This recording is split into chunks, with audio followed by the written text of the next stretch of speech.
The greatest challenge is to be able to get information to people quickly and wherever they want it.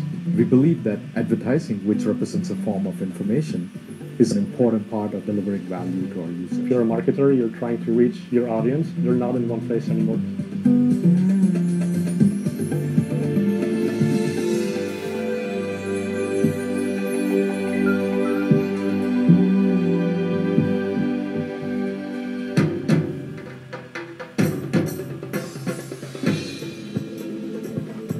Larry and Sergey, the founders of the company, started Google as a project, essentially, when they were in the computer science department at Stanford.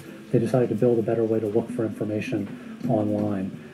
The mission of the company has been about organizing the world's information and making it more accessible and useful. How has Google evolved into such a strong brand that there's such a strong affinity for? I think that people look at Google as a brand and they identify with it. They're sort of partner in giving information when you need it most.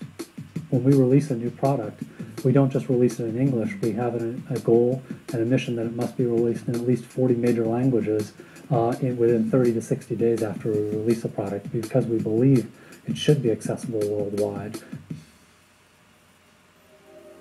It's been fascinating looking at the progress of search over the years.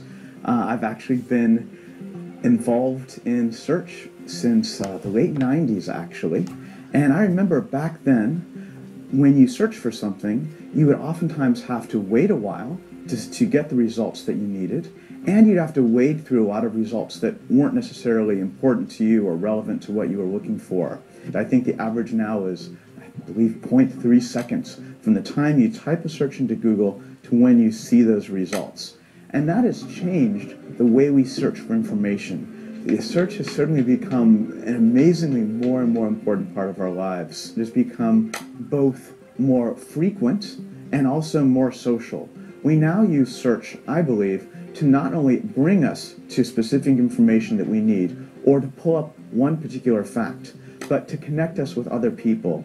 We use search to find what are other people excited about, what's big in the news, who is big in the news. We use search to help us define what we might be interested in doing, to investigate more about hobbies, more about locations we might want to visit. The reason online advertising is so effective and works so well, it allows advertisers to place the right message at the right time in front of the right user or the right customer.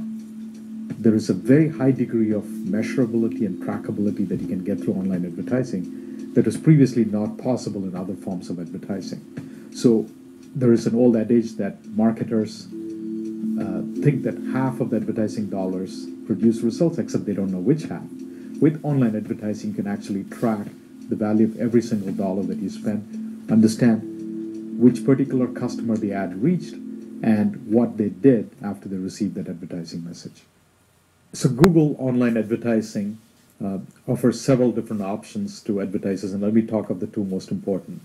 One is search advertising, where advertisers can ask Google to run their ads next to specific search terms. So an example of that might be if a user is searching for vacations in Iceland, an Icelandic tour company can say, I want my ads on Icelandic tours to run right next to search results when somebody is searching for vacations to Iceland. And this way, when somebody is looking for information on Icelandic holidays, he gets to see ads that are very relevant to the search results that he's interested in seeing. So the context of what he's looking at is met. The second example is when the same user may then go on to read an article about travel in Iceland on some travel website. He now sees ads from the same tour company that is very relevant to the context of what he is reading it. So the whole idea is, again, the right ad at the right time for the right user in the moment when he or she is most interested in that topic. When the industry started, the primary format advertisers used to reach their audience was very simple text advertising running next to search results. From that point on, the type of ads has changed to image ads, video ads, gadget ads, ads that run on games. So a number of different formats are available. Where the ads are visible to the end user has also changed dramatically. It could be next to search results. It could be next to an article you're reading on an online site, so contextual ads. It could be video ads on video content. It could be on your mobile device, or it could be on a game that you may be playing. So the destinations where the ads run has also changed. The type of payment mechanisms also changed dramatically, from going from cost per click to cost per thousands or a cost per action kind of ad. The main point I want to make is what we are able to give advertisers is a richness in terms of format, in terms of payment mechanism, in terms of how they connect with their audience. We definitely think people should be advertising online, have paid search, also run on the content network, have some banner ads with us, but at the same time being present on television ads and other offline media is very important as well, because it all contributes to a better result at the end of the day. Looking at the purchase cycle that the typical consumer goes through, first of all, they're going to be looking for information, and that's typically a great time to show them some ads on the contextual network to raise the awareness that they have of your brand, of your product. Next, when they actually realize that they're interested in maybe buying a new car, they're probably going to go to a search engine like Google, and they're going to type in a specific keyword. Initially, those keywords tend to be fairly broad, so they might just type in cars, just to get a sense for what's out there today. And then as they start realizing, oh, maybe I want a sports car, maybe I want Mercedes, maybe I want to buy a Ford, they're going to refine those queries. And they're going to do new queries that are typically more specific. And then as those more specific queries get done, eventually they'll start looking at the ads, and they might type in Ford F-150 in Sunnyvale, California. And at that time, it's a fantastic opportunity for the local Ford dealer to show their ad to that consumer, because they understand that at this point they're ready to make a purchase. And what we found is it's really important to be present in multiple of those places, because when you combine one or multiple of those, you actually get a positive lift in terms of the conversion rate, in terms of people remembering your brand and your message. Online advertising is very egalitarian.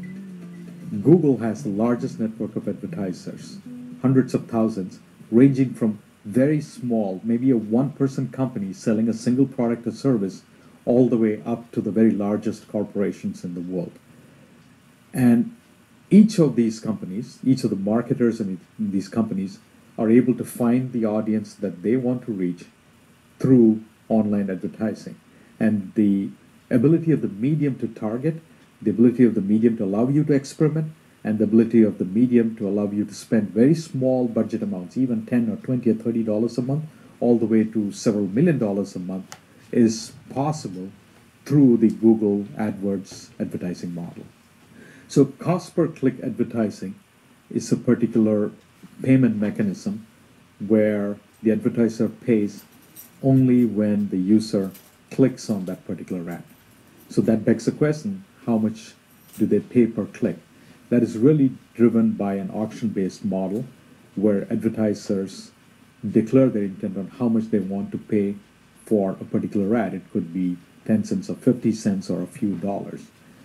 And their bid amount is thrown into an auction along with other advertisers, and based on a particular algorithm, the Google system that determines which ad will be placed first, which ad will run second, etc.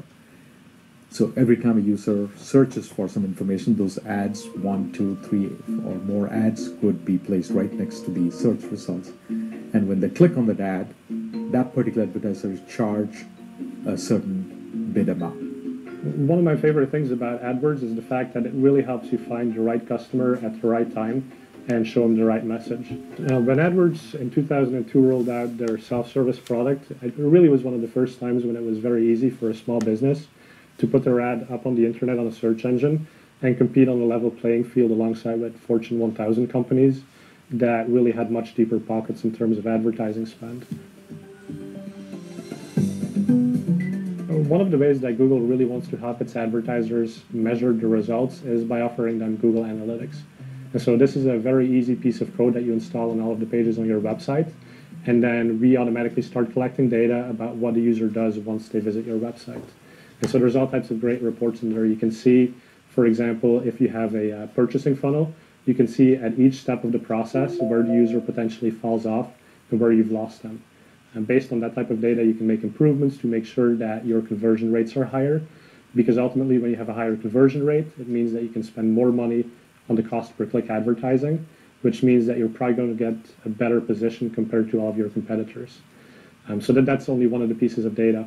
And some of the metrics that we have available in Google Analytics have to do with very basic stuff like impressions, unique visitors, the time somebody spends on the website, their exit pages, but it also has information that connects directly to the AdWords account.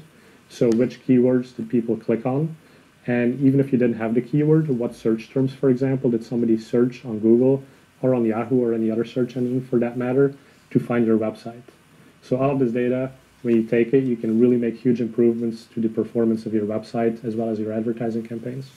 AdWords is really geared very well, at least traditionally, to direct response advertisers as opposed to traditional brand advertisers.